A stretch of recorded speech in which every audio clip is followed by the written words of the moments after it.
ultimately the issue that I focus a lot on lately is that when I watch footage of myself and I'm twisting back here, is I start pulling the disc from here. I'll start trying to accelerate it like this is the starting line. So the problem with the starting line being back here is that if you take too much speed through, you risk messing up the most important movement in your backhand. So I pointed out how Nate Doss, well, he'll pull this wide reach back out to about here, and then he brings it in on this angle, and then he uncorks it from here. So he's coming in, his body's unwinding, and so almost entirely all of the acceleration happens for him from here to here, and then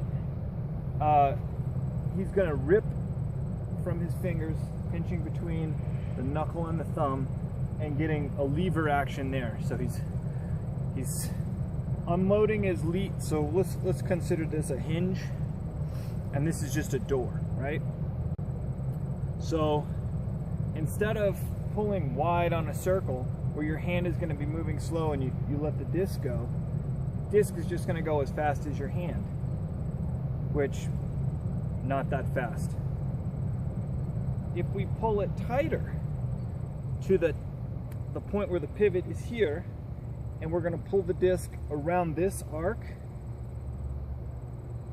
you have a much tighter arc, and that's where all of the acceleration comes from. It took me, I mean, like way too long to realize that all of this is just putting the disc into the right place. You shouldn't be yanking on it into here. You should be guiding it into here, and then from here your body is ready to open it, open the hinge, and then you get basically a lever that's going to traject the disc out, and you get a secondary lever in your wrist. So if your wrist is nice and loose, you come back nice and loose, and then as it comes through, you're not shaking it, but as you come through, your wrist opens at the very last second as it's ripping out, and you're getting another lever action as the disc pivots out of your fingers. So you get like a multiplying effect. I'm sure there's some physics dude who can explain how pulling a disc along an arc through the apex of the arc is really the key. But I know everybody loves the Dan Beto drill. I like the Dan Beto drill because it's shown me that all of this is just, it's lip service to keeping the disc on a straight line. And you can pull nice and straight through and get a nice disc toss.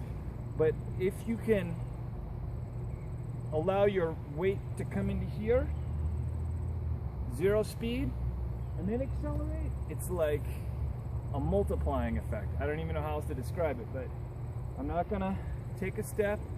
I'm not even gonna like reach back and generate. I'm just gonna be from my feet.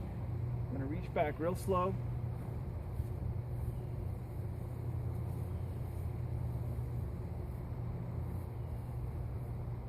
So that was basically no hips. I'll try it again a little bit further up here. No twisting even. Just gonna reach the disc back for now. Keep my hand right to here to the outside.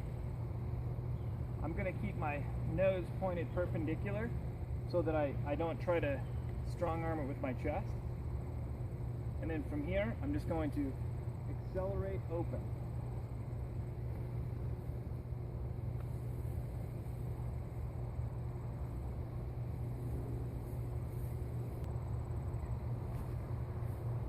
Didn't quite get my release point, but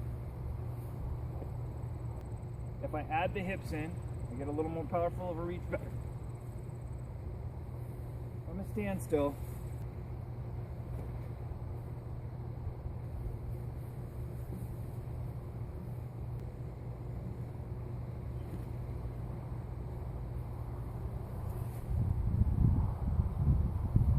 It's taken me a long time to figure this out. way too long.